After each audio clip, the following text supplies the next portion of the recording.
1990 में एक्सोडस हो गया और मास लेवल पर एक्सोडस हो गया। लाखों लोग उजड़ गए, कश्मीरी पंडित लोग वहाँ से, जो ज़बरदस्ती उनको निकाला गया और लोगों को अपनी मर्जी के अगेंस्ट निकलना पड़ा वहाँ से। वहीं से हमारी मुसीबतें शुरू हो गई, तरह तरह की प्रॉब्लम्स शुरू हो गई। और यहाँ जो अगर हम खाली लैंग्वेज स्पेसिफिक बातें करें तो यहाँ हम उनको हिंदी ज़रूरी पढ़ना था, इंग्लिश ज़रूरी पढ़ना था। और जो लोग बाकी अलग अलग जगहों पे जो विस्थापन में, जो भी महाराष्ट्र गया, कोई कर्नाटका गया, कोई पंजाब, कोई बंगाल, कोई, तो वहाँ की लोकल लैंग्वेजेस को भी उनको सीखना पड़ा या जानना पड़ा। तो इस कश्मकश में कश्मीरी से वो दूर होते चले गए। और जो उनके पेरेंट्स थे, उनके प्रायोरिटीज़ ज़्यादा वो रोज़ी रोटी और उसके में ही लगी रही। तो उन्होंने शुरू में ये ध्यान दिया नहीं कि हमें अपनी लैंग्वेज, अपना कल्चर भी जीवित रखना है अपनी नई पीढ़ी में।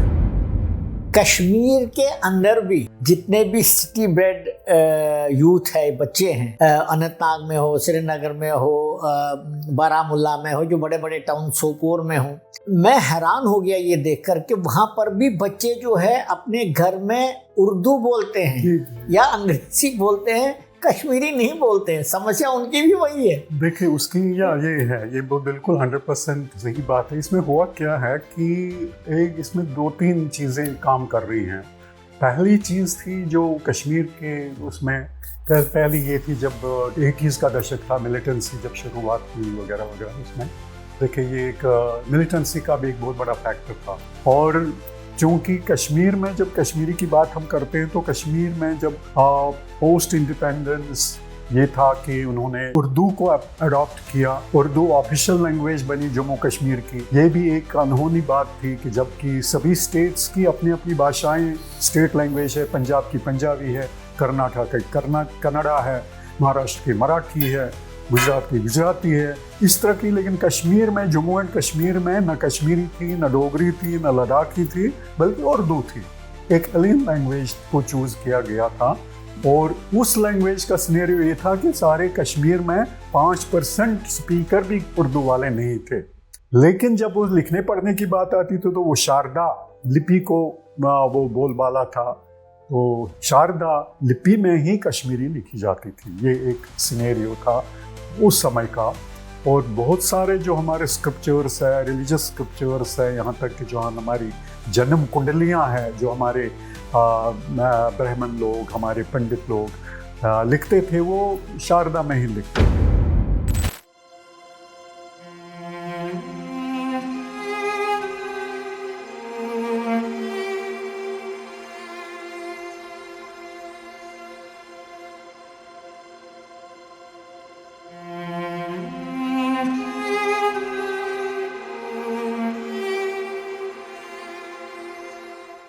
आज हम डॉक्टर रूप किशन भट्ट जी से बातचीत करेंगे।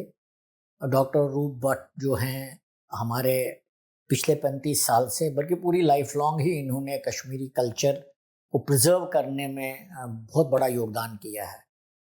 ये कुछ सालों से अध्यक्ष हैं Kashmiri centre for Kashmiri language, literature and culture के, और लेकिन उससे पहले भी इस संस्था से काफ़ी जुड़े हुए हैं। डॉक्टर साहब ने पूरा जीवन ही इस कार्य में लगाया है।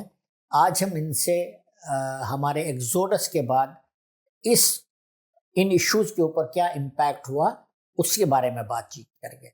डॉक्टर साहब, आपका बहुत बहुत स्वागत है।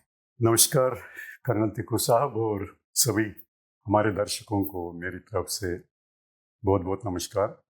मेरा पहला प्रश्न आपसे ये है कि एक्सोडस में हम पिछले 35 साल से हैं।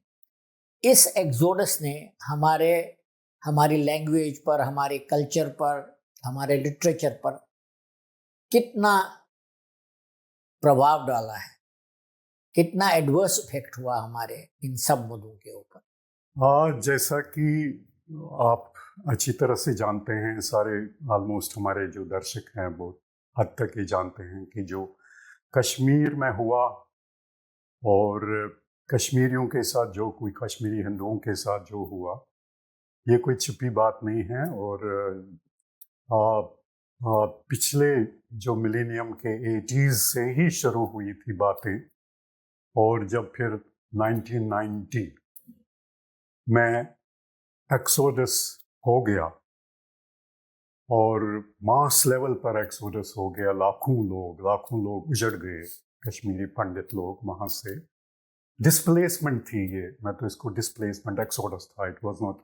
बहुत सारे लोग इसको माइग्रेशन बोलते हैं, लेकिन माइग्रेशन एक बड़ा, एक एब्स्ट्रैक्ट सा टर्म है, उसमें बहुत कुछ आता है कि कई लोग कुछ वॉलंटरीली भी एक जगह से दूसरी जगह जाते हैं बेटर अपॉर्चुनिटीज़ के लिए, उसको भी हम माइग्रेशन बोलते हैं। तो कश्मीरी पंडितों के साथ ये ऐसा नहीं था। ये जो 1990 में हुआ या 80s के मिड 80s से शुरू हुई ये बातें, तो उसके बाद जो ज़बरदस्ती उनको निकाला गया और लोगों को अपनी मर्जी के अगेंस्ट निकलना पड़ा वहाँ से, वहीं से हमारी मुसीबतें शुरू हो गई, तरह तरह की प्रॉब्लम्स शुरू हो गई। और 90s का जो पहला दशक था, उसमें सबसे बड़ी जो बात थी, चुनौतियां थी कि नई जगह जाके दोबारा से रिसेटल होना, रोजी रोटी का सवाल था, और कई सारे इश्यूज के साथ जूझना पड़ा। इस प्रोसेस में जो हमारे जो लैंग्वेज, कल्चर, ये भी इस लपेट में आ गया, क्योंकि पहले पहले दशक में 90s के पूरा जो फोकस था लोगों ने रोजी रोटी में लगाया कि कैसे हम नई जगह पे सेटल हुए, तरह तरह डिफरेंट ग्लोबल सिटीजन्स बन गए कश्मीरी पंडित, और ज़्यादातर लोग अपने ही देश में विस्थापित बन के रह गए। और रोजी रोटी के साथ साथ सारा फोकस उस पर गया। वो जब रीसेटलमेंट होती रही, धीरे धीरे चलती रही, कई दशक लग गए। इस प्रोसेस में हमारा एक जो लैंग्वेज कल्चर का एक जो लॉस होता रहा, इसकी तरफ शुरू में ज़्यादा ध्यान नहीं गया। लेकिन कुछ वर्षों के बाद ही से मिड 90s में ही ये रियलाइज हुआ कि हम बहुत कुछ खोने के बाद साथ के साथ हम अपने जो कल्चर है, लिटरेचर है, अपनी लैंग्वेज है, अपना जो विरसा है, अपनी रिचुअल्स है, ये सब भी धीरे धीरे हमसे दूर होते जा रहे हैं, बिछड़ते जा रहे हैं। और जब हम कल्चर की बात करते हैं तो कल्चर को हम डिफाइन करेंगे ब्रॉडली दो हिस्सों में। एक हिस्सा है जिसको हम टेंजिबल कल्चर बोलते हैं, और टेंजिबल कल्चर में सब कुछ हमारी जो हेरिटेज आती है, हमारा आर्किटेक्चर आता है, किस तरह के हमारे घर थे, किस तरह के हम कैसे रहते थे, और हमारे उसमें जो मॉन्यूमेंट्स क्या थे, हमारी जो ड्रेस क्या थी, हमारा खाना क्या था, हमारे ये सारी चीज़ें जो। और इन टेंजिबल कल्चर में हमारी जो कुछ ऐसी जगहें थी जो श्राइन्स के रूप में थी, तीर्थों के रूप में थी, जैसे बहुत सारी ऐसी फेमस, शंकराचार्य हो या तुलमुल हो, खीर भवानी हो, शारिका भगवती हो, या एक संगम के रूप में एक हमारी जगह थी शिवजपुर। इस तरह की चीज़ें, ये सब तो इनसे हम दूर हो ही गए। जो हमारा हिस्सा था आर्किटेक्चर में, हमारे घर अजीब अलग अलग तरीके के होते थे, 4 3 मंजिला होते थे, एक पिंजरे टाइप बनते थे। हमारा जो अलग ही डिज़ाइन, हमारी खिड़कियों का, दरवाज़ों का, ये एक आर्किटेक्चर, एक स्पेसिफिक कश्मीरी जो हम इसमें टेंजिबल कल्चर में हुआ। इंटेंजिबल की जब हम बात करते हैं तो उसमें लैंग्वेज है, और लैंग्वेज एक मेन व्हीकल है कल्चर के लिए। लैंग्वेज के थ्रू ही कल्चर फ्लोट करता है। हमारे रिचुअल्स, हमारे फेस्टिवल्स, हमारे जो कस्टम्स हैं, हमारा फोकलोर है, ये सारा लैंग्वेज के थ्रू चलता है। और जब हम आहिस्ता आहिस्ता धीरे धीरे अब ये लैंग्वेज से दूर होते हैं, तो नेचुरल है कि हम अपना सारा जो कल्चर भी धीरे धीरे हम लूज करते हैं, और उसमें वो सारी चीज़ें आ जाती हैं जो हमारे रिचुअल्स हैं, कल्चर्स हैं, संस्कार हैं, जो भी ये चीज़ें हैं। तो ये जब रियलाइज होते 90s के ये जो सिनेरियो ये था कि तब तक जो हमारी खास तौर पर जो नई जनरेशन हमारी है, या उस टाइम जो बच्चे थे, जो मतलब से मिड 90s में जो 5 साल 10 साल 15 साल 20 साल इस तरह से एज ग्रुप के बच्चे थे, धीरे धीरे वो लैंग्वेज से दूर हो रहे थे और अपने नेचुरली बाकी सारी चीज़ों से भी दूर हो रहे थे। और सिनेरियो ये था कि यहाँ पे जब हम आए, यहाँ एक एक अलग करिकुलम था स्कूलों में जो नेचुरली सब्जेक्ट्स अलग थे। और यहाँ जो अगर हम खाली लैंग्वेज स्पेसिफिक बातें करें तो यहाँ हम उनको हिंदी ज़रूरी पढ़ना था, इंग्लिश ज़रूरी पढ़ना था। और जो लोग बाकी अलग अलग जगहों पे जो विस्थापन में जो भी महाराष्ट्र गया, कोई कर्नाटका गया, कोई पंजाब, कोई बंगाल, कोई, तो वहाँ की लोकल लैंग्वेजेस को भी उनको सीखना पड़ा या जानना पड़ा। तो इस कश्मकश में कश्मीरी से वो दूर होते चले गए। और जो उनके पेरेंट्स थे, उनके प्रायोरिटीज़ ज़्यादा वो रोज़ी रोटी और उसके में ही लगी रही, तो उन्होंने शुरू में ये ध्यान दिया नहीं कि हमें अपनी लैंग्वेज, अपना कल्चर भी जीवित रखना है अपनी नई पीढ़ी में। तो इस तरह के इश्यूज़ को जब हमने देखा, तब हमें लगा कि हमें कुछ करना चाहिए लैंग्वेज प्रिजर्व करने के लिए। मैं चूँकि मेरा पूरा कैरियर, मैं प्रोफेशनली एक लिंग्विस्ट हूँ और मैंने लैंग्वेजेस के बारे में ही मेरा काफ़ी सारा काम है, तो मेरे को ये तजुर्बा था लैंग्वेज में क्या है क्या नहीं है। और इस तरह के प्रोग्राम्स या इस तरह के मटेरियल्स हमने पहले ही लैंग्वेज रिलेटेड हम डेवलप कर चुके थे, इस तरह का तजुर्बा था। तो ये कश्मीरी का ये सिनेरियो था कि हमारे पास उस टाइम 90s में कोई टीचिंग लर्निंग मटेरियल्स ही नहीं थे जो हम बच्चों को देते और जिससे वो पढ़ते, ख़ास तौर पे कि नागरी लिपि में या रोमन लिपि में बहुत कम थे, ना के बराबर थे। और चूँकि कश्मीर में जब कश्मीरी की बात हम करते हैं, तो कश्मीर में जब पोस्ट इंडिपेंडेंस ये था कि उन्होंने जो पहले उर्दू को अडॉप्ट किया, उर्दू ऑफिशियल लैंग्वेज बनी जम्मू कश्मीर की। ये भी एक अनहोनी बात थी कि जबकि सभी स्टेट्स की अपनी अपनी भाषाएं, स्टेट लैंग्वेज है, पंजाब की पंजाबी है, कर्नाटक की कन्नड़ा है, महाराष्ट्र की मराठी है, गुजरात की गुजराती है, इस तरह की। लेकिन कश्मीर में, जम्मू एंड कश्मीर में न कश्मीरी थी, न डोगरी थी, न लद्दाखी थी, बल्कि उर्दू थी। एक एलियन लैंग्वेज को चूज़ किया गया था। और उस लैंग्वेज का सिनेरियो ये था कि सारे कश्मीर में 5% स्पीकर भी उर्दू वाले नहीं थे। लेकिन फिर भी खैर वो पॉलिटिकल इशू है, एडमिनिस्ट्रेटिव इशू के हिसाब से उन्होंने उर्दू थी। तो इसलिए जब उन्होंने कश्मीरी के बारे में कल्चरल एकेडमी, जो जे.एंड.के कल्चरल एकेडमी ने कश्मीरी लैंग्वेज को आगे बढ़ाने के लिए उन्होंने सबसे पहली लिपि अडॉप्ट की, और वो लिपि थी पर्शियो अरबिक, नस्तालिक जिसे हम बोलते हैं। और तब तक चूंकि उर्दू का वहाँ था, तो उर्दू के इन्फ्लुएंस में उन्होंने नस्तालिक को अप्रूव किया। जबकि कश्मीरी जो भाषा है लगभग 4-5 हज़ार साल पुरानी भाषा है, और वैदिक पीरियड की भाषा है, संस्कृत पीरियड की भाषा है।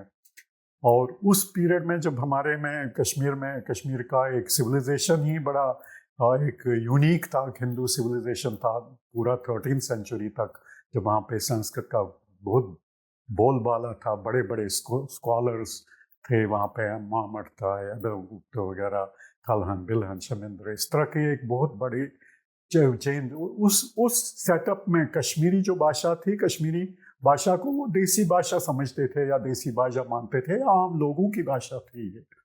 लेकिन जब वो लिखने पढ़ने की बात आती थी, तो वो शारदा लिपि को वो बोलबाला था, तो शारदा लिपि में ही कश्मीरी लिखी जाती थी। ये एक सिनेरियो था उस समय का।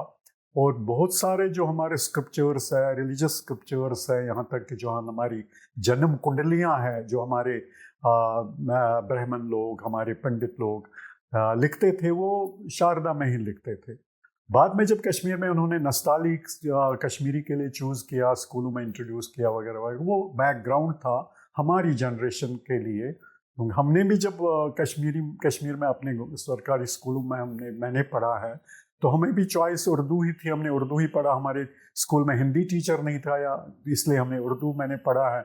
और उसके बाद जो ये था कि ज़्यादा बोलबाला उर्दू का बनता गया। और जब नस्तालिक कश्मीरी के लिए मान्यता उसको दी गई, ऑफिशियल स्क्रिप्ट। और जो हम जब यहाँ आए तो यहाँ पे वो संभव ही नहीं था, क्योंकि यहाँ के करिकुलम्स में या हिंदी है या इंग्लिश है, तो या नागरी है या रोमन है, उर्दू तो कहीं भी यहाँ नहीं थी, कहीं भी नहीं है। और इसलिए हमारा ये चैलेंज था। तो हमने जो मटेरियल्स डेवलप किए उस टाइम, वो हमने नागरी में किए या रोमन में किए। और उस समय के मतलब अच्छे मतलब कुछ समय में मतलब ऐसे हालात होते हैं कि जब कोई ना कोई वो सहारा आपको मिलता है कहीं ना कहीं। तो हमारे कम्युनिटी के बहुत सारे उस तरह के जो आइकन्स थे, उनमें से श्री M.K. काव साहब थे, बहुत बड़ा नाम था, IAS ऑफिसर, और वो सेक्रेटरी गवर्नमेंट ऑफ इंडिया थे, एजुकेशन के थे। और उनसे उनके जो उनके तालमेल से, उनके कोशिशों से, और उन्होंने जो हमारी जो वो की उस टाइम मार्गदर्शक बने हमारे, उन्होंने बोला आप मटेरियल बनाइए और हम वो उसको आगे छपवाएंगे, प्रोपेगेट करेंगे। तो उस टाइम फिर हमने वो देवनागरी में शुरू में 1-2 किताबें बनाई, प्राइमर बनाया, रीडर बनाया, और उससे शुरुआत होगी कश्मीरी मटेरियल्स की। उसके बाद हमने एक यही ऑडियो कोर्सेज बनाए लैंग्वेज लर्निंग के लिए। फिर बहुत सारे हमारे एमिनेंट लिंग्विस्ट्स थे, ब्रज काचरू बहुत बड़ा नाम था, और प्रोफेसर ओमकार कोल, ये दोनों बहुत ही बड़े विटर्नस थे, लिंग्विस्ट्स दोनों थे। उन्होंने भी बहुत कुछ लिखा है कश्मीरी, और ब्रज काचरू का स्पोकन कश्मीरी ग्रामर, और कोल साहब ने पूरी लाइफ अपने लिंग्विस्टिक्स और भाषा विज्ञान और कश्मीरी लैंग्वेज मटीरियल्स, और उसमें बहुत सारा कंट्रीब्यूशन है उनका, बहुत ज़्यादा। तो उनके मटीरियल से बहुत सारी इस तरह की, तो एक इसमें एक कमेटी बनाई गई उस टाइम, जिसका मैं कन्वीनर बना। और उस कमेटी में हमारे एमिनेंट जो स्कॉलर थे, और 8-10 नाम थे, इनमें थे हरि कृष्ण कोल, बहुत बड़े राइटर थे हमारे, रतनलाल शांत साहब अभी भी जीवित है, वो हमारे अभी भी हमारे साथी हैं, प्रोफेसर ओमकार कोल हैं, चमन लाल सप्रू साहब थे, और इससे डॉक्टर शशि शेखर तोशखानी से थे, और राजनाथ भट्ट हैं, तो इस तरह के सोमनाथ रैना, इस तरह के 8-10 लोग, शंभूनाथ भट्ट हलीम, तो 8-10 लोग जो एमिनेंट स्कॉलर्स वगैरह उस टाइम थे इस कमेटी के। हमने कई सारी मीटिंग्स उसमें की। उस समय मेरी पोस्टिंग पटियाला में थी, तो हमने पटियाला में 2-3 उसके वर्कशॉप किए। जब उस प्रोसेस में हमने ये मटेरियल्स बनाए, फिर ये CIL, central institute of Indian language, भारतीय भाषा संस्थान की तरफ से ये छापे गए, ये दोनों किताबें, और फिर एक ऑडियो कोर्स वो भी वही की तरफ से। ये मेरे सामने भी है अभी भी ये किताबें, क्योंकि बेसिक मटेरियल्स थे ये, हमने उस टाइम ये डेवलप किए थे, ये मटेरियल्स, ये 2 किताबें। इसके बाद फिर इंडिविजुअल लेवल पे हमने कई सारे मटेरियल्स, एक कोर्स इन कश्मीरी लैंग्वेज एक किताब है ये बनाई। इसके बाद कई सारे एक कायदे ये अरविंद शाह जी ने एक बनाया, और बहुत सारे इस तरह के मटेरियल्स 90s के आखिर तक या 2001-2-3 तक अवेलेबल हो गए। एक और मसला उस समय था कि जो हमारी नागरी जो लिपि है, जो हमने बहुत सारे हमारे यहाँ कम्युनिटी मैगजीन्स उस टाइम चलते थे, जो अब भी चल रहे हैं, कौशल समाचार दिल्ली से, कश्मीर समिति का था, और लखनऊ ये कोलकाता से व्यतस्ता नाम से चलता था एक मैगजीन, महाराष्ट्र से बंगाल वो वाले कुछ मैगजीन, जो भी जम्मू से एक मैगजीन चल रहा था। ये जो मैगजीन में जो कश्मीरी सेक्शन था वो अलग अलग लिपियों में, लिपि तो एक ही थी नागरी, लेकिन वो स्टैंडर्डाइज्ड नहीं थी, जिसको जैसे मर्जी वो लिखते थे। तो सबसे पहला हमने काम किया, हमने इस लिपि को स्टैंडर्डाइज किया नागरी को, और वो स्टैंडर्डाइज ऐसे किया कि उसमें हमने फिर सॉफ्टवेयर बनाया, जिसका पहले हमने अरिनिमाल सॉफ्टवेयर नाम रखा, बाद में उसको थोड़ा सा और मॉडिफाई किया। हमारे बहुत ही लैंग्वेज एक्टिविस्ट एक M.K. रैना जी हैं, जो महाराष्ट्र में बॉम्बे में सेटल हैं। वो प्रोफेशनल से तो सिविल इंजीनियर है, लेकिन उन्होंने भी लैंग्वेज कल्चर के लिए वहाँ पे बॉम्बे में, महाराष्ट्र में काफ़ी काम किया।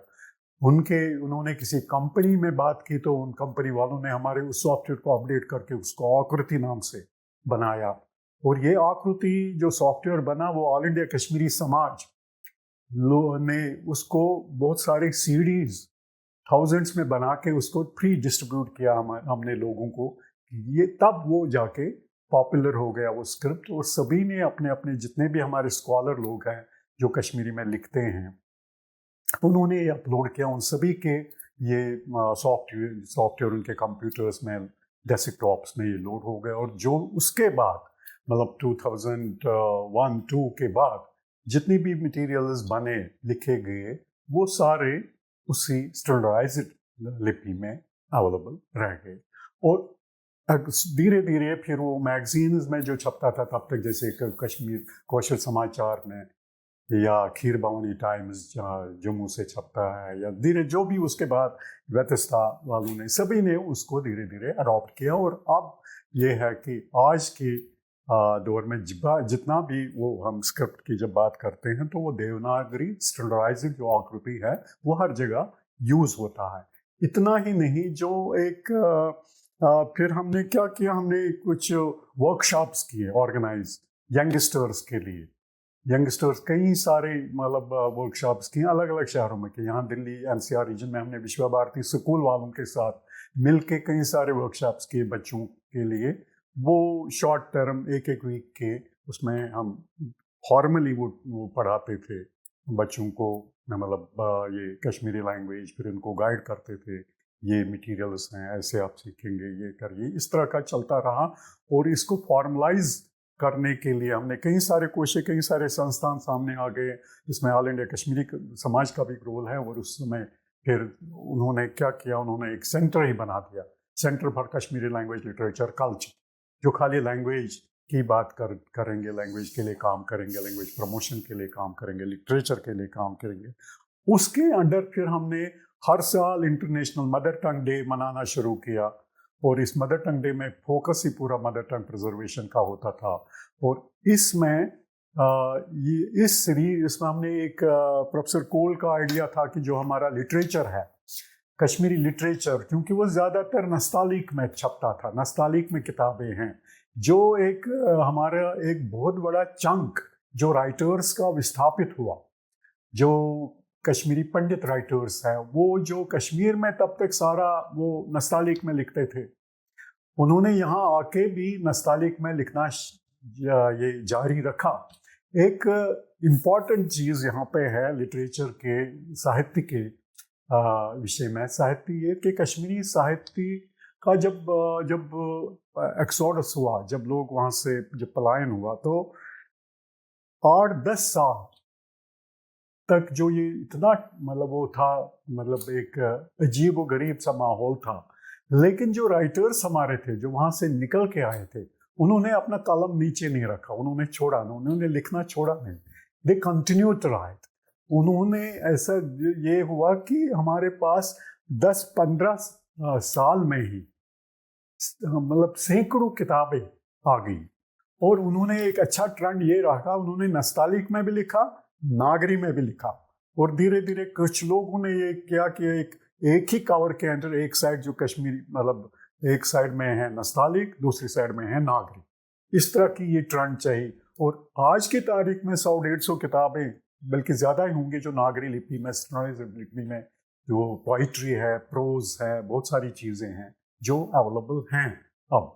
और एक ये जो सेंटर था, इन्होंने प्रोफेसर ओमकार कोल ने कहा कि हम जो हमारा पॉपुलर लिटरेचर है उसको हम अवेलेबल करेंगे नागरी में लिप्यंतर करेंगे उसका। और शुरुआत में हमने की, सबसे पहले हमने ललदेद के वाक छापे, एक सिलेक्टेड वाक सो वो शमुनाथ भट्ट हलीम ने उसको एडिट किया और वो किताब सबसे पहले हमने छापी। उसके बाद हमने नुंद ऋषि के श्रुकों को भी छापा नागरी में। तीसरा बहुत अच्छा काम, हमने कश्मीरी कल्चरल रीडर नाम से एक किताब छापी, जो जिसमें 20-25 टॉपिक्स पे है, ये मतलब कल्चर, कश्मीरी कल्चर के बारे में। और एक यूनिक सी किताब है जो हर जगह मतलब मुझे लग रहा है कि हर घर में ही होनी चाहिए, है भी, इसका सर्कुलेशन भी बहुत हुआ। ये इसमें लगभग 26 टॉपिक्स है कश्मीरी कल्चर पर। डिफरेंट डिफरेंट एस्पेक्ट्स है कश्मीरी कल्चर, और जिसमें लिखने वाले बहुत ही एमिनेंट लोग हैं। रतनलाल शांत साहब है, शमूनाथ भट्ट हलीम है, अर्जुन देव मजबूर है, ये बहुत बड़े बड़े बड़े बड़े नाम हैं जिन्होंने ये लिखा।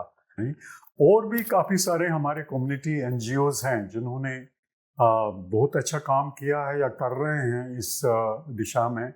यहाँ पे मतलब हमारे में KECSS है जो यहीं दिल्ली बेस्ड है, Kashmir education culture and science society, वो भी पिछले 20-25 साल से कुछ न कुछ प्रोग्राम्स करते रहते हैं, और उनका एक सीरीज चल रहा है हर साल, शूल ताप नाम से 2-3 दिन का प्रोग्राम होता है हर साल में, और उसमें भी कई एस्पेक्ट्स पे ये कल्चर, लैंग्वेज, लिटरेचर के पे कुछ बातें चलती हैं।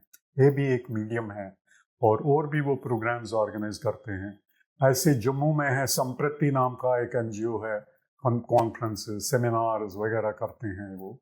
और नागराज अदबी संगम है, ये भी जम्मू बेस्ड है। ये लोग भी काफ़ी सारा इस तरह के मटेरियल्स वगैरह बनाना, जर्नल निकालना, सेमिनार करना।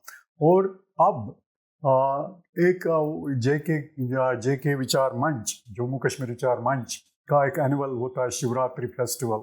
उस दिन वो लोग कुछ इस तरह के बच्चों का वो कंपटीशन कराते हैं कश्मीरी लैंग्वेज में। एक गाश तारुफ नाम से उन्होंने शुरू किया एक प्रोग्राम, एमिनेंट जो बच्चे हैं उसमें डिफरेंट एस्पेक्ट्स में, म्यूज़िक में, परफॉर्मिंग आर्ट्स में, वोकल और इंस्ट्रूमेंटल में कंपटीशन करते हैं। तो इस तरह के जो इनिशिएटिव्स हैं जो NGOs का है, ये भी काफ़ी हद तक जाता है। एक लेटेस्ट जो अब चल रहे हैं, जैसे अब अभी तक हमारे पास मटेरियल हैं सारे, जो रिटन में किताबें हैं, मटेरियल्स हैं। अब कम से कम आज की तारीख में कोई ये नहीं कह सकता कि हमारे पास मटेरियल्स नहीं है। हम बच्चों को पढ़ाते सिखाते, लेकिन कहाँ से लाए मटेरियल, ये नहीं है, अब अवेलेबल है।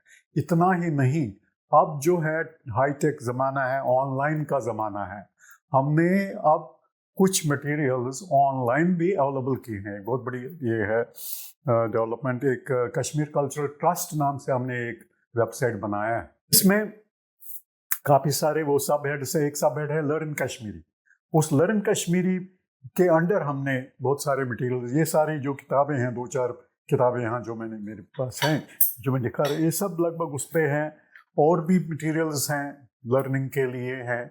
और इसके अलावा एक हमने रिसेंटली पिछले साल से एक YouTube में एक कोर्स इन कश्मीरी लैंग्वेज, एक किताब मैंने तैयार की थी। उसके बेस पे हमने ये बनाए हैं कुछ, उसमें लगभग 45 वीडियोस हैं। 45 वीडियोस 2-2, 3-3 मिनट के हैं कश्मीरी लर्निंग के लिए। उसमें स्टार्टिंग विद प्रोनाउंसिएशन से शुरू करके, फिर वोकैबुलरी, और फिर छोटे छोटे कन्वर्सेशनल लेसन्स, अच्छे और प्रोफेशनली अच्छी आवाज़ में अच्छी रिकॉर्डिंग करके हमने उसको डाल दिया। यूट्यूब में चल रहा है ये कोर्स इन कश्मीरी लैंग्वेज। आप जस्ट यूट्यूब पढ़ के, तो ये मतलब आज की जो जनरेशन है, जिनके हम ये समझते हैं कि आपके बच्चों के पास टाइम नहीं है, समय नहीं है, वो व्यस्त रहते हैं, बड़ों के पास भी, छोटों के पास। लेकिन ये चीज़ें आप चलते चलते गाड़ी में जा रहे हैं तो ऑन कीजिए, सुनिए, आपके कान में 2 बार 3 बार 4 बार कोई लेसन सुनेंगे तो आपके उसमें रहेगा, उसका यू कैन रिटेन। तो ये अब कोई बहाना नहीं है। लेकिन हैविंग सेड ऑल दिस, जो अब बेसिकली जो रिस्पॉन्सिबिलिटी घर से शुरू होती है, वो ये है कि जब तक आपके पेरेंट्स, हमारी जो यंगस्टर्स हैं, या जो अब स्कूल के बच्चे हैं, या जो 5 साल 10 साल 15 साल इस एज ग्रुप के या टीन एजर बच्चे हैं, उनको जब तक आप ये घर से ही शुरू होगा। जब तक पेरेंट्स ने या उनके ग्रैंड पेरेंट्स उनको अपने लैंग्वेज और कल्चर के बारे में नहीं बताएंगे, तब तक वो उनको सिखाना मुश्किल है। उनको एक कोशिश पछना काल कैसे मनासिंग काड़िंच काल, मतलब उनको एक इंसेंटिव देना आपको, तभी वो जाके वो आपसे उसमें शामिल होंगे। उसमें वो एक जनरल सा का एक गलत सा कंसेप्ट है हमारे में। कल्चर, हमें लगता है कल्चर खाली दमालो खाना और हाक बद खाना ही कल्चर है, उसको हम जीवित रखें और वही कल्चर है। कश्मीरी कल्चर की एक जो बेसिक, जो हमारे जो फंडा था, बेसिक जिसको हम फाउंडेशन बोलते हैं, वो 3 चीज़ों का है। जिसको हम बोलते हैं सजर, पजर और श्रोचर। एक सिंपलिसिटी होती थी हमारी कम्युनिटी के लोग। बिफोर हाईटेक ज़माना आने से पहले जिस माहौल में हम पले बड़े हैं, एक सिंपलिसिटी होती थी, सिंपल लिविंग होती थी, कम में गुजारा करना होता था। और ये नहीं था कोई कंपटीशन ज़्यादा नहीं कि हम उसके पास इतना बड़ा है, हमारे पास है। एक सिंपलिसिटी थी। यही सिंपलिसिटी घर में भी होती थी, रहने में भी, खाने पीने में भी। हमारी जो कुछ भी कोई भी एस्पेक्ट था हमारा, जो घर का रहना सहना सिंपल जो हमारा होता था, सिंपलिसिटी। सजर पजर होता ट्रूथफुलनेस। ट्रूथफुलनेस के बराबर कोई कैरेक्टर ही नहीं है। अगर हम ये चीज़ें, मैं यही बोल रहा हूँ कि आजकल की जो नई पीढ़ी, जो अब बच्चे हैं, उनको ये चीज़ें ज़रूर सिखानी है कि सिंपलिसिटी के बराबर कुछ नहीं है। कंपटीशन का कोई एंड नहीं है। आपके पास आज छोटी गाड़ी फिर बड़ी चाहे, छोटा घर है बड़ा चाहे, ये है, ये चीज़ें, छोटा सोफा बड़ा। तो इसका तो simple living, truthfulness and third श्रोचर। श्रोचर हम एक आजकल के साइंटिफिक युग में अगर हम देखें तो श्रोचर क्या है? श्रोचर मीन्स के वो सपोज हम नीचे बैठ के नहीं खाना खाते थे, कुछ ना कुछ कोई शीट डालते थे, या शीट आसान दिवान सानन गरन मन वो मिट्टी के वो जो एक मिट्टी होती थी स्पेशल गुरमित से वना, उससे उसमें खाना खाते थे। मेन होता था जो साइंटिफिकली देखें तो जर्म्स को दूर रखने के लिए हमारे घरों में अब भी है। मेरे ख्याल में एक बहुत बड़ा कश्मीरी पंडित घर में अब भी ये प्रिजर्व है कि खाना खाएंगे किसी शीट पे खाएंगे, टेबल पे खाएंगे, चौकी पे खाएंगे। यही नहीं कि ऐसे पत्थर पर जो आम यहाँ हम देखते हैं, आम किसी भी नॉन कश्मीरी कल्चर घर में जाए तो उनको ये फर्क नहीं पड़ता। तो बट हमारे में है श्रोचर, एक इम्पॉर्टेंट, एक साइंटिफिक एक हमारे पास था, एक ये चीज़ थी। मतलब ये कि कितने भी मुश्किल हालात थे लेकिन cleanliness, truthfulness, simplicity and simplicity, ये डिफाइनिंग फीचर्स थे एक्चुअली हमारे लिविंग कल्चर की डिफाइनिंग फीचर। बाकी सारी चीज़ें, खाना पीना, हम क्या क्या है, आपका पहनावा क्या है, पहनावा हमारे क्लाइमेट की कंडीशन होती है। हम फेरन पहनते थे, कांगड़ी यूज़ करते थे, ये सारी चीज़ें क्लाइमेटिकली वो कंडीशनड हो जाती हैं। हालांकि फेरन हम यहाँ भी यूज़ करते हैं सर्दियों में, कांगड़ी भी जम्मू वाले यूज़ करते हैं बहुत, अब भी है। एक हमारा समावार हम घरों में यूज़ करते हैं, चाय वाला, ये हमारी टिपिकल कल्चरल वो आइटम्स है हमारे घरों में। और लेकिन जो अब फेस्टिवल्स की बात आती है या रिचुअल्स की बात आती है, रिचुअल बेस है संस्कारों में। हमारे जो संस्कार हैं, 16 संस्कार है ब्रॉडली, जहाँ वो जब बच्चा पैदा होता है, जातिकरण, वो नाम वगैरह, कहानियतर से लेकर के अंत तक जो होता है, तो इनका ज्ञान जरूरी है हमारे बच्चों को, हमारी नई पीढ़ी को पता होना चाहिए कि ये संस्कार क्या है, यज्ञोपवीत है, इसका महत्व क्या है, जब मेखल का क्या महत्व है। इट्स नॉट जस्ट कि रिचुअल दे दिया था, बट इसके पीछे क्या है, इसका मंत्र है, फिलॉसफी क्या थी इसके इस चीज के, ये हमारी कल्चर का एक इम्पोर्टेंट एस्पेक्ट है। और इसके साथ साथ जो हमारे श्राइन्स हैं, जो हमारी पूजा पाठ है, ये उसका थोड़ा सा रिलीजियस जो सिग्निफिकेंस है हमारे घरों में। हर घर में छोटा बड़ा कुछ न कुछ एक फोटो के रूप में किसी न किसी छोटी जगह मंदिर के लिए होती है, जो हर मतलब बाकी शायद कम्युनिटीज़ या बाकी हिंदू घरों में इतना रिलीजियसली फॉलो नहीं करते जितना हम अब भी। छोटा घर भी हो कि उसमें भी कोई ना कोई कोना रखते हैं मंदिर के लिए, और उसका पर्पज़ ये होता थोड़ा सा एक रिलीजियस ओरिएंटेशन हो, और उसके साथ साथ जो इम्पोर्टेंट ये है रिचुअल्स हैं, इम्पोर्टेंट जो कस्टम्स हैं, बाकी सारी चीज़ें, इन चीज़ों का ज्ञान मतलब ये देना ये ज़रूरी है, अब भी ये है।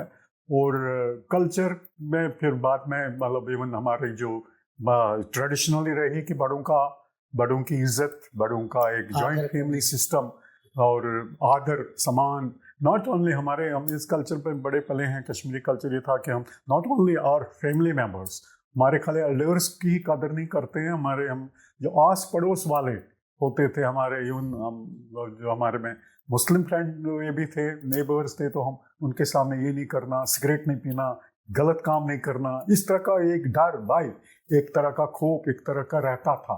ये हमारे इस तरह के कैरेक्टर्स, ऐसे संस्कार थे, ऐसे हैं। तो अब चूंकि फैमिली सिस्टम ब्रेक होता जा रहा है, अलग अलग कई हालात हैं इसमें, लोग, नई जनरेशन दूर होती जा रही है, लेकिन एक बहुत इसके साथ साथ टेक्नोलॉजी का एक फ़ायदा भी है कि ऑनलाइन अवेलेबल होते हैं हमेशा। किसको पता था 10 साल 20 साल पहले कि वीडियो कॉल का ज़माना आएगा। अब आप रोज़ आप वीडियो कॉल, कहीं भी दुनिया में कहीं भी कोई हो तो आप वीडियो कॉल पे अपने बच्चों से, अपने रिश्तेदारों से बात करते हैं। तो इन चीज़ों का प्रयोग आप लैंग्वेज कल्चर को प्रिजर्व करने के लिए भी कर सकते हैं। एक आम गलतफहमियां एक दो है जो मैं क्लियर करना चाहता हूँ। एक गलतफहमी हमारी है कि अगर हम कश्मीरी लैंग्वेज की तरफ बच्चों को वो करेंगे तो इससे हम इनको हिंड्रेंस होगी अंग्रेजी, हिंदी या बाकी भाषाएं सीखने में। एक बहुत ही जनरल एक गलतफहमी है। जबकि मैं लिंग्विस्ट हूँ और आजकल को जो पिछले नॉट आजकल पर 10-20 साल पहले से यूनेस्को का एक प्लान है, वो एक रिसर्च भी है कि जिस बच्चे को मदर टंग, जिस बच्चे की स्ट्रॉन्ग है, वो बच्चा अदर टंग्स, चाहे वो फॉरेन लैंग्वेज हो, सेकंड लैंग्वेज हो, वो फास्ट पिकअप करता है। और मदर टंग, और हमने खुद पे अपने पे भी देखे, हमारी जनरेशन के सभी लोग मल्टीलिंगुअल है। कश्मीरी के साथ साथ उर्दू भी जानते हैं, हिंदी भी जानते हैं, अंग्रेजी भी जानते हैं, पर्शियन भी जानते हैं, संस्कृत भी जानते हैं। 4-4, 5-5 लैंग्वेजेस हर कोई जानता है। ऐसा नहीं कि वो ठीक है, चलता काम, इंटेलिजिबल है, we are able to communicate. Communication ही होता लैंग्वेज का, ये नहीं होता कि भाई डिसेंट बोलता है या वो कम्युनिकेट करते हैं हम लोग। तो जब हम लोग 4-4, 5-5 लैंग्वेजेस करते हैं तो हमारे बच्चे 3 लैंग्वेज क्यों नहीं सीख पाएंगे? Mother tongue, Hindi and English, 3 ही तो भाषाएं हैं। Correct. अगर इंडिया में आपको रहना, फॉरेन में रहना है तो ये 3, और ये सबके लिए लागू है। बाकी आपका एक्स्ट्रा लव है, यू लर्न, आप फ्रेंच सीखे, रशियन सीखे, जापानीज सीखे, जर्मन सीखे, दैट्स योर एक्स्ट्रा। और वो आप सीखते सीखते वो ठीक है। मैंने रशियन सीखी, लेकिन जब तक मैं तब तक याद रहती थी।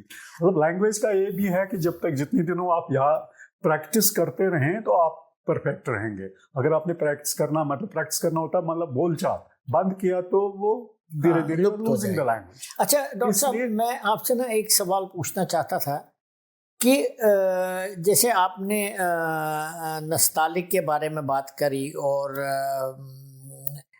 फिर देवनागरी के बारे में बात करी as a script Kashmiri language के लिए।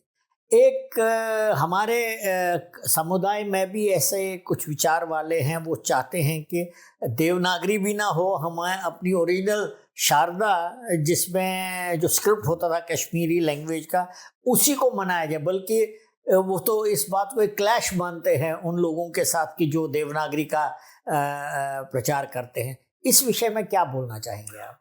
कर्नल टिक्कू साहब, मैं आपको एक बताऊं कि जो कश्मीरी भाषा का जहाँ तक सवाल है, 3 लिपियों में लिखी गई है अब तक, प्रमुख लिपियों में। सबसे पहले शारदा थी और उसके बाद नस्तालिक और अब नागरी। रोमन में भी हमने लिखी है भाषा, और रोमन में भी मटेरियल्स हैं, किताब है। जब आप लिंग्विस्टिक रिसर्च करते तो हम IPA एक होता है, इंटरनेशनल फोनेटिक अल्फाबेट, उस अल्फाबेट को हम यूज़ करते हैं लिंग्विस्टिक्स में ट्रांसक्रिप्शन के लैंग्वेज के लिए इंटरनेशनली। शारदा और नागरी, देखिए शारदा जो लिपि है, शारदा एक ट्रेडिशनल लिपि हमारी रही है। जैसे मैंने शुरू में बोला था कि जो एंशियंट पीरियड था, जो संस्कृत का दौर था, वैदिक पीरियड था, उसमें शारदा थी। और जो उस समय के जितने भी स्क्रिप्चर्स थे, चाहे वो कल्चरल स्क्रिप्चर्स थे, रिलीजियस स्क्रिप्चर्स थे, जो भी कुछ लिखा जाता था उसी लिपि में, most of it was the same लिपि। और वो उसका काफ़ी सारे हद तक प्रिजर्व हैं हमारी लाइब्रेरीज में, कहीं कहीं सेंटर्स में वगैरह है। शारदा लिपि जो है उसका मेन, जो उसका अगर आज की कंटेक्स्ट में उसको देखें तो उसका एक इम्पॉर्टेंट रोल मेरे नज़र में इतना है कि अगर हम ऐसे कुछ लोगों को या एक ग्रुप को तैयार करें जो उसको पढ़ लिख पाएँ, और उसका एक रिसर्च वैल्यू है मेरी नज़र में, एज ए लिंग्विस्ट मैं बात करता हूँ। रिसर्च वैल्यू ये है कि बहुत सारे मैस्क्रिप्ट्स अभी भी होंगे उस टाइम के जो डिफरेंट लाइब्रेरीज में प्रिजर्व हैं, उनको लिखना पढ़ना और उनको डिजिटाइज करना, ये रोल है। लेकिन हम ये कह के डे टू डे उसको पूरा रिप्लेस करेगा और उसी को हम प्रचलित करें, ये संभव नहीं है। नागरी का ये है कि नागरी सबसे साइंटिफिक स्क्रिप्ट है। The way we speak we write it, जैसे बोलते हैं वैसे आ ई का खा गा गा चा छा जा जा, ये सब स्क्रिप्ट्स में से साइंटिफिक है। इवन रोमन से भी स्क्रिप्ट, रोमन लैंग्वेज में इतने फ्लॉज है, इतने फ्लॉज, स्पेल मिस्टेक्स। तो देवनागरी नंबर 1 बहुत ही साइंटिफिक स्क्रिप्ट है। नंबर 2, हमारे बच्चे ना हिंदी तो सीखना ही सीखना है, 8th 10th तक तो हिंदी तो जानते हैं, और जो हिंदी लिखना पढ़ना जानता है उसको सिर्फ 2 या 3 घंटे लगाने हैं। सिर्फ 6 डायक्रिटिकल मार्क्स हमने इस लिपि में लगाई हैं, क्योंकि हमारा जो वावल सिस्टम है, हमारे 16 वावल है, हिंदी में 10 है, हिंदी उर्दू में 10 वावल है। तो जो 6 एक्स्ट्रा वावल्स के लिए 6 चिन्ह हमने बनाए हैं, जिनको हम डायक्रिटिकल मार्क्स बोलते हैं अंग्रेजी में, और चिन्ह हम बोलते हैं मात्रा वात्रा। तो उनको सीखना 2 घंटे का काम है। जो 5वीं 6वीं 7वीं 8वीं का बच्चा है जिसको हिंदी लिखनी पढ़नी आती है, और जिसको हिंदी लिखनी पढ़नी नहीं आती है, वो 20 आवर्स में हिंदी लिखना पढ़ना सीखता है, जबकि नस्तालिक अवस्था में बहुत सारा टाइम उसमें बहुत सारी है। तो ऐसा ही शारदा में। अब हम बहुत आगे बढ़ चुके हैं। पिछले 30-35 साल में हमने देवनागरी में इतनी सारे मटेरियल्स बनाए हैं। हमारे राइटर्स, जो टॉप राइटर्स अभी भी हैं, बहुत सारे लोगों ने हिंदी में, सॉरी नागरी लिपि में किताबें छापी। कश्मीरी में, कश्मीरी नस्तालिक भी है, नागरी भी है, 150-200 के आसपास किताबें हैं। इतने सारे मटेरियल्स हैं, और सबसे साइंटिफिक स्क्रिप्ट है, और प्रचलित इसमें सॉफ्टवेयर है। सबको, हर कोई इनको सीखना आसान है। स्कूल के करिकुलम में है। स्कूल के करिकुलम में शारदा कहाँ से आएगी?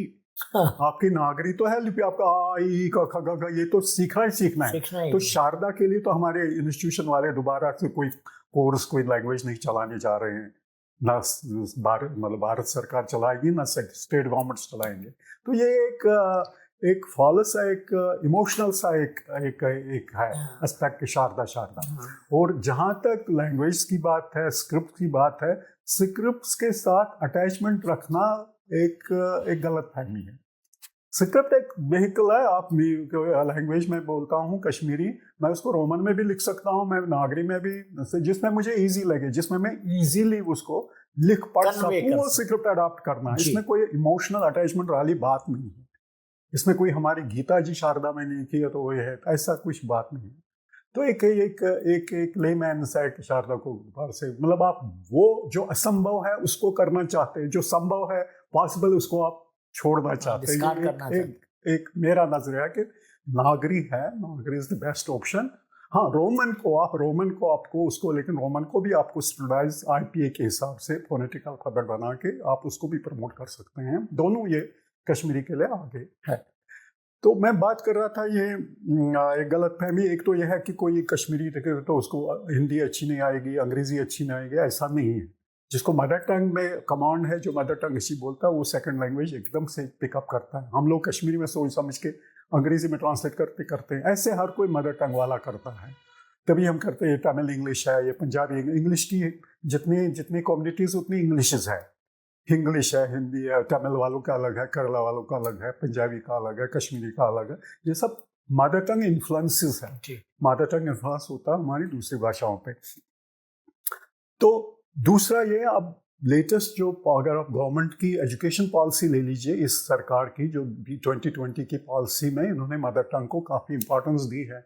सारा कुछ अब लर्निंग प्रोसेस में मदर टंग को इन्वॉल्व करना चाहे, सारे जो नॉलेज मदर टंग के, ये यूनेस्को से अडॉप्ट करके इन्होंने अडॉप्ट किया, और अच्छा, वो रिसर्च बेस्ड है, अच्छी बात है, और डे बाई डे ये प्रमोट हो रहा है आइडिया। लेकिन हमारे कम्युनिटी का इसमें डायरेक्ट फायदा ये नहीं है कि हमारे पास इंस्टीट्यूशन ही नहीं है। हमारे दिल्ली में, NCR रीजन में, इवन जम्मू में कोई ऐसा एक भी स्कूल नहीं है जहाँ कश्मीरी पढ़ाई जाती हो। अच्छा डॉक्टर साहब, मैं आपको इधर एक मिनट रोकता हूँ। मैंने मेरा जो तजुर्बा है, कश्मीर के अंदर भी जितने भी सिटी ब्रेड यूथ है, बच्चे हैं, अनंतनाग में हो, श्रीनगर में हो, बारामुल्ला में हो, जो बड़े बड़े टाउन, सोपोर में हो, मैं हैरान हो गया ये देखकर कि वहाँ पर भी बच्चे जो है अपने घर में उर्दू बोलते हैं या अंग्रेजी बोलते हैं, कश्मीरी नहीं बोलते हैं, समस्या उनकी भी वही है। देखिए उसकी ये बिल्कुल 100% सही बात है। इसमें हुआ क्या है कि एक इसमें दो तीन चीज़ें काम कर रही हैं। पहली चीज़ थी जो कश्मीर के उसमें पहली ये थी जब 80s का दशक था, मिलिटेंसी जब शुरुआत हुई वगैरह वगैरह, उसमें देखिए ये एक मिलिटेंसी का भी एक बहुत बड़ा फैक्टर था। एक पाकिस्तान का एक फैक्टर था कि पाकिस्तान में उर्दू ऑफिशियल लैंग्वेज है, तो हमारे यहाँ पे तो आप पाकिस्तान के करीब हो जाएंगे। एक रिलीजियस एस्पेक्ट है कि नस्तालिक है, उर्दू नस्तालिक से आई है, पर्शियन अरबिक से, तो उर्दू के साथ ये था। मतलब ये जहाँ तक लिपि वगैरह की बात है। जब लैंग्वेज की बात है, इसमें ये है कि लैंग्वेज में इन्फ्लुएंसेस हैं। देखिए मीडिया बहुत बड़ा रोल एलिट्स का इन्फ्लुएंस, आपका जो मीडिया है, रेडियो है, दूरदर्शन है, टीवी चैनल्स है वगैरह, और अब जो मोबाइल वगैरह की लैंग्वेज जो है वो हिंदुस्तानी है, नॉट उर्दू हिंदुस्तानी टाइप है। तो वहाँ पे दूसरा एक कश्मीर के मतलब कॉन्टेक्स्ट में, चाहे कश्मीरी पंडित है या कश्मीरी मुसलमान है, एक कॉम्प्लेक्स काम करते हैं, इन्फीरियरिटी कॉम्प्लेक्स काम करता है। वो ये है कि लोगों को लगता है अगर मैं कश्मीरी में बात करूँ तो मैं इन्फीरियर, बिकॉज लक्ष्यमाज हूँ।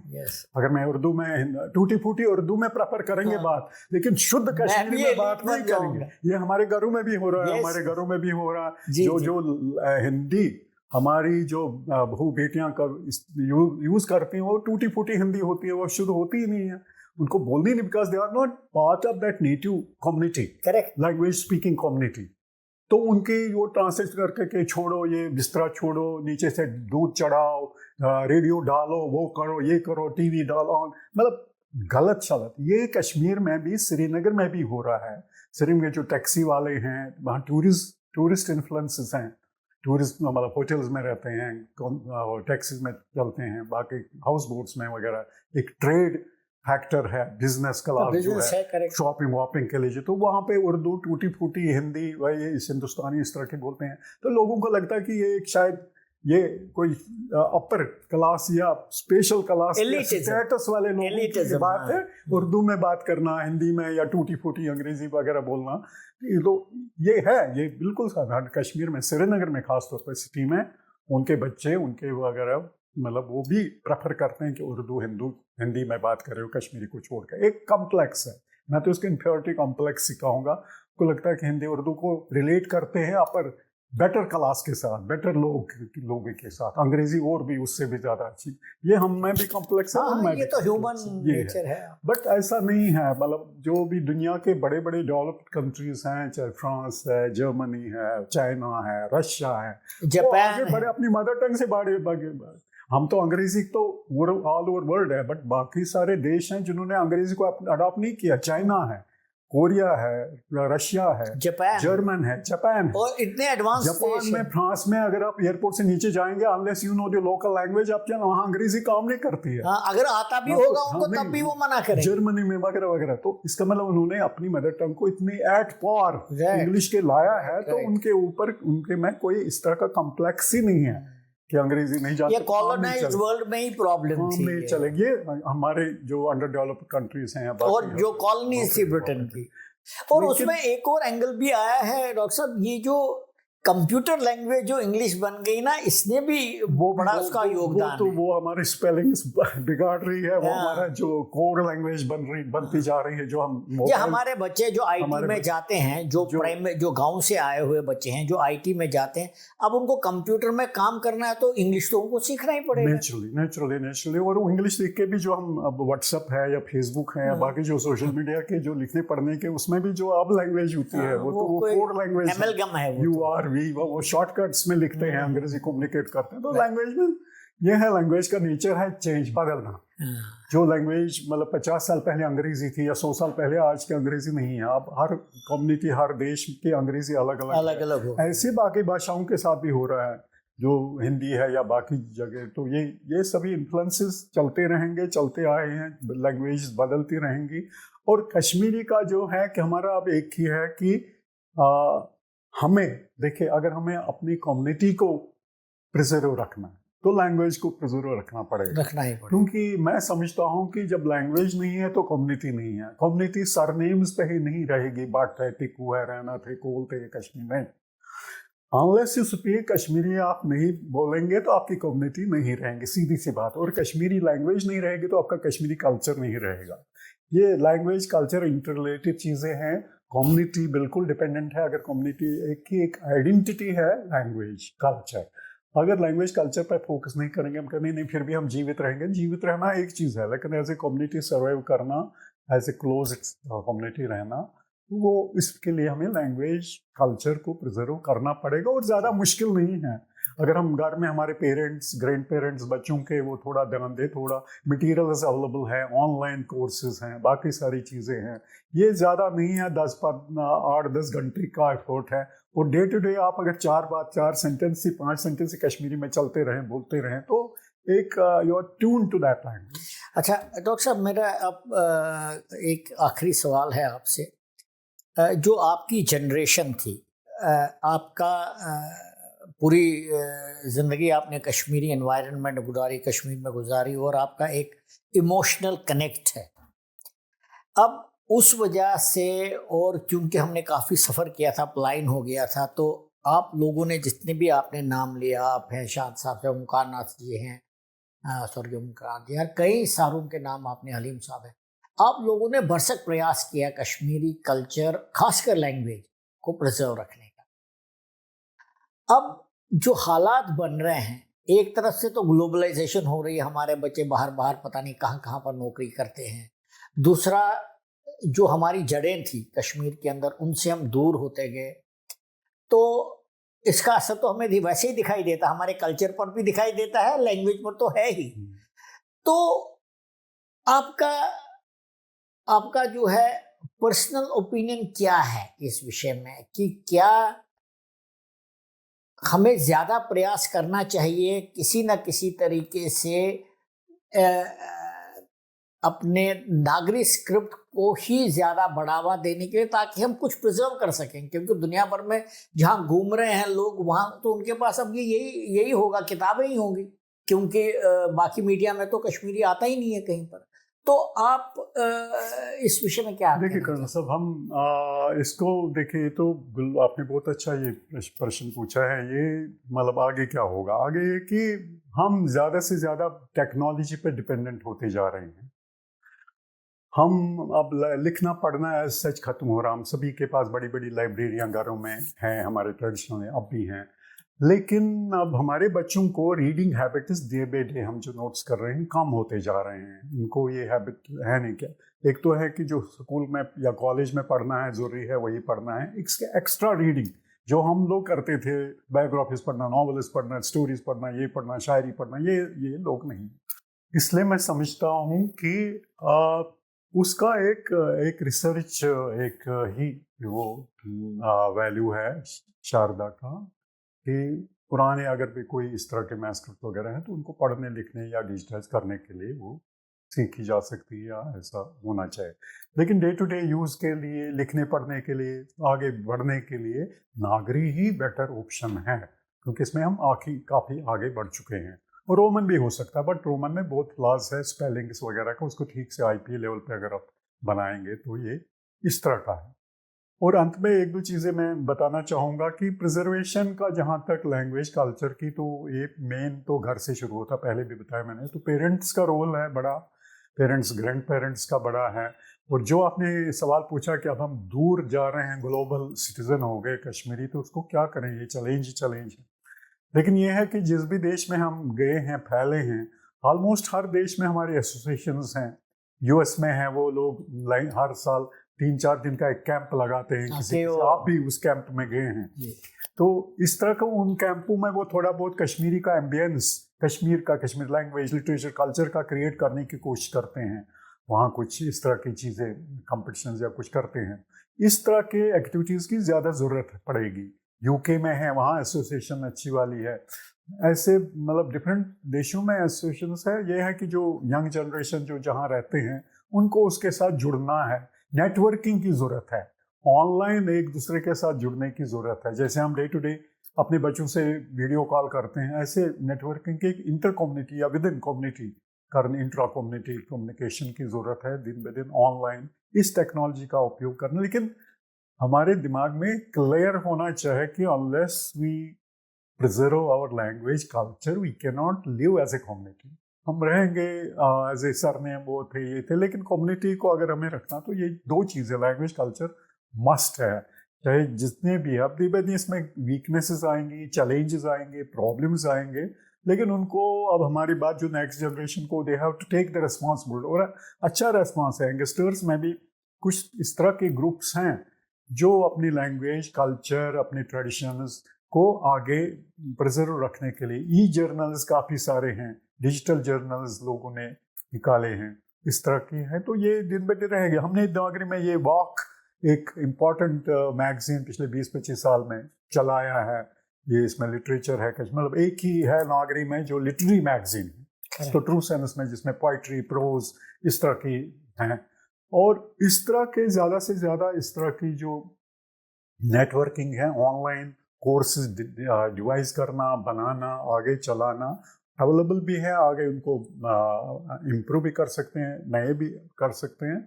और इस तरह का जो एक्टिविज्म है, यंगस्टर्स को इनिशिएटिव लेना है और ये मान के कि हमें कम्युनिटी के लिए कुछ ना कुछ कंट्रीब्यूट करना है अपना। हमारा अगर हम सब जैसे हमने किया है, एक जील हो, एक शौक हो और एक रिस्पॉन्सिबिलिटी हो कि हमें कुछ कम्युनिटी के लिए, अपने घर के लिए तो अपने लिए तो हम सब भी करते हैं, बट कम्युनिटी के लिए कुछ करना है। चाहे कितनी भी एसोसिएशंस हों, जितनी ज़्यादा ऐसी अच्छी बात है, लेकिन एसोसिएशंस का भी एक अच्छा नेटवर्किंग आपस में हो कि आप जो बात करनी है कंसेंसस से हो, चाहे पॉलिटिकल हो, सोशल हो, रिलीजियस बात हो या सोशल बात हो, तो एक नेटवर्किंग की बहुत इंपॉर्टेंट है। नहीं तो आज एक ग्रुप जाता है, एक चीज़ डिसाइड करता है, दूसरा ग्रुप दूसरा चीज़ करता है, ये नहीं होना चाहिए। और language culture preservation of community के लिए इस तरह के एंगल से अगर देखेंगे, कलेक्टिव थिंकिंग और एक एक्टिविज्म और एक रेस्पॉन्सिबिलिटी शेयर करने की, ये कि मैं खुद वॉलंटियरिज्म जब अगर हमारी जनरेशन में हो तो कोई बड़ी बात नहीं है। ये कहना कि कब तक रहेगा लैंग्वेज, कब तक प्रिजर्व, ये बहुत मुश्किल काम है। एक कहना, एक प्रोफेसी करना बड़ा मुश्किल है, लेकिन मुझे लग रहा है अभी इतना नहीं है, क्योंकि हम जहाँ भी है कंसंट्रेशन के साथ रह रहे हैं। पुणे हो, बेंगलुरु हो, एनसीआर रीजन हो, जम्मू हो, वाशिंगटन हो या कोई हो, जहाँ थोड़ा थोड़ा काम कम होंगे, लेकिन ये है कि अगर एक फीलिंग रहेगा, एक जज्बा रहेगा, एक रिस्पॉन्सिबिलिटी रहेगी, तो हम ईश्वर की कृपा से एज ए कम्युनिटी सर्वाइव कर पाएंगे। Thank you very much doctor साहब। बहुत अच्छा लगा आपसे, आप तो अथॉरिटी हैं इस सब्जेक्ट पर, और आपसे ये सब सुनने को मिला। मेरे ख्याल से हमारी जितनी आने वाली जनरेशन्स होंगी उनको भी कम से कम ये पता तो चलेगा कि अपने लैंग्वेज का, अपने कल्चर का और अपनी अस्तित्व को बचाने का एक जरिया, सबसे बड़ा जरिया होता है लैंग्वेज, और उसको प्रिजर्व करने के लिए क्या किया गया, क्या हो रहा है, और जो अगली जनरेशन उनको क्या करना चाहिए। बहुत बहुत धन्यवाद। थैंक यू, आपका भी बहुत धन्यवाद। आपने मुझे बात करने का मौका दिया, और दर्शकों के साथ, जो भी हमारी कम्युनिटी के लोगों के साथ रूबरू होने का मौका दिया। बहुत बहुत धन्यवाद आपका।